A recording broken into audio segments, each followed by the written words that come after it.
This news update is brought to you by... Grab somebody and tell them hello. Your happiness will be connect to flow. Smile and cheer because that is we flow. Grab somebody and tell them hello. With your hands in the air, hands in the air, hands in the air, hands in the air. This is how we flow, yeah. Grab somebody and tell them this is how we flow. Your happiness will be connect to flow.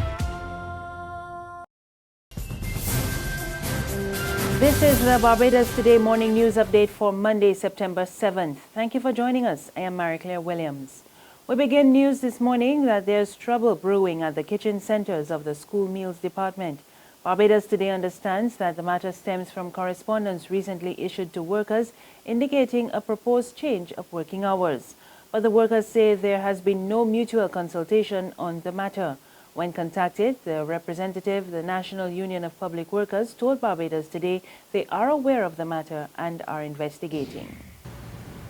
The Barbados Coast Guard is describing its recent rescue mission to Dominica as successful. The HMBS Trident returned home on Saturday after a week-long mission where officers evacuated victims of Tropical Storm Erica in the southeastern village of Petit Savan. They were assisted by teams from the Antigua and Dominica Fire Services. Captain Lieutenant David Harewood tells Barbados Today it was a challenging mission, but they accomplished their goals.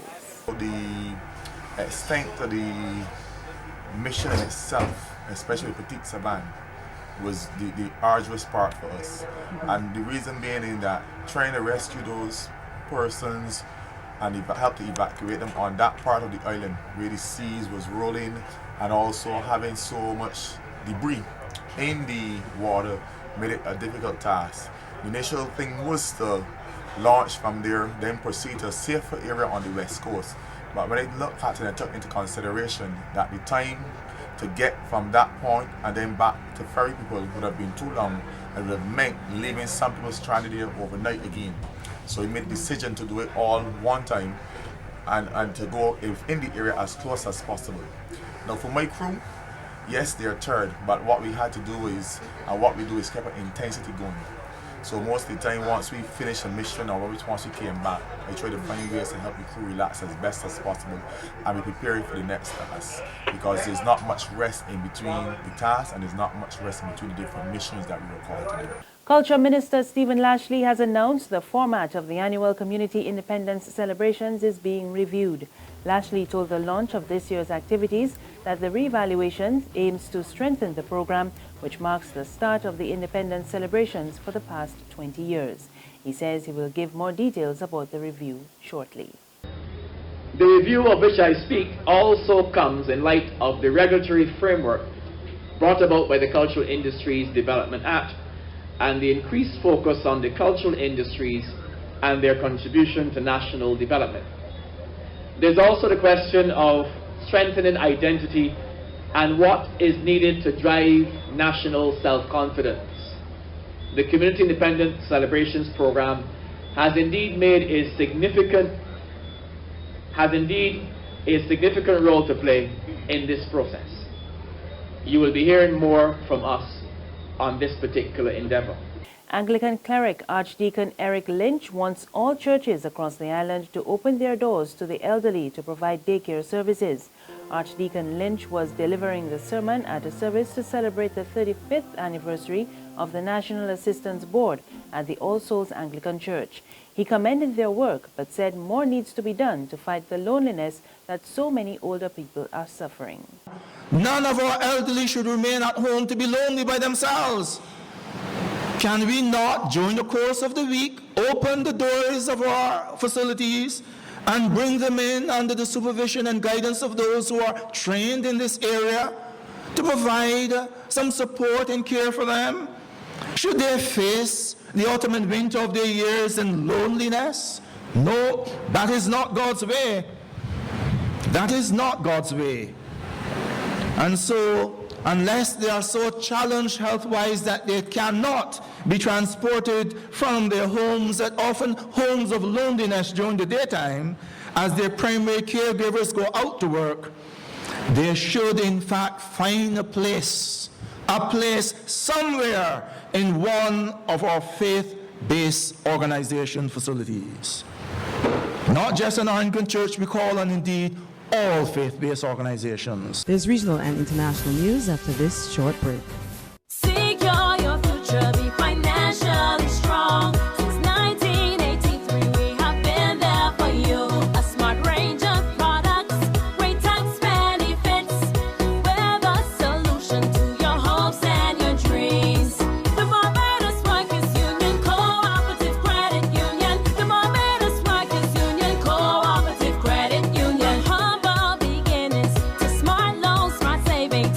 Save smart and borrow smarter. That's the move for me. Stability, prosperity. We're the solution to your hopes and your dreams. The Barbados Workers Union Cooperative Credit Union. The Barbados Workers Union Cooperative Credit Union.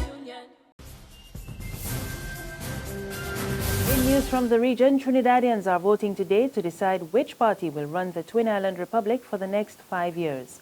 The United National Congress, the main party within the incumbent People's Partnership Coalition, is seeking a clear mandate, while the People's National Movement is looking to form the new government. 41 seats are at stake in the country's parliament.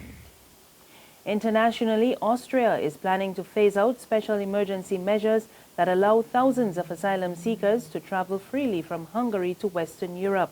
Most of the migrants are heading to Germany, but that country warns its willingness to help should not be overstretched. Meanwhile, 2 British men at the Hungary-Austria border are among those helping the migrants to travel to Munich. They've been telling the BBC why they are helping. We're here because seeing scenes on television that thought belonged to the 1940s, and because the historical parallels here are so reminiscent of things like the Underground Railway. And just like to ask yourself, what would you have done then? And I would like to say I would have helped, which is why we're here today. And what are you actually doing here? We're driving them to Munich. And when you say them, this is a Syrian family here. Yes. We just met them here in the border of Austria and Hungary. And you, she's 3 years old, and 2 other children there, and parents in the back. Yeah, I'd say I would be pretty ashamed of the British government's response to this at the moment, and just the general European Union response. I think this is an easy, practical way to be involved in something which I hope is meaningful. We'll let your humanitarian taxi continue on its journey to Munich. And that's the morning news. We'll be back this afternoon. Until then, log on to www.barbadostoday.bb. Also, subscribe to our e-paper, email updates, and like us on Facebook. You can also catch us on Izumi Media in bus terminals or Screenplay at supermarkets and gas stations near you. Also, tune in to Channel 101 on Flow TV or Mix 96.9 FM for more news and sports. I am Marie Claire Williams. Good morning.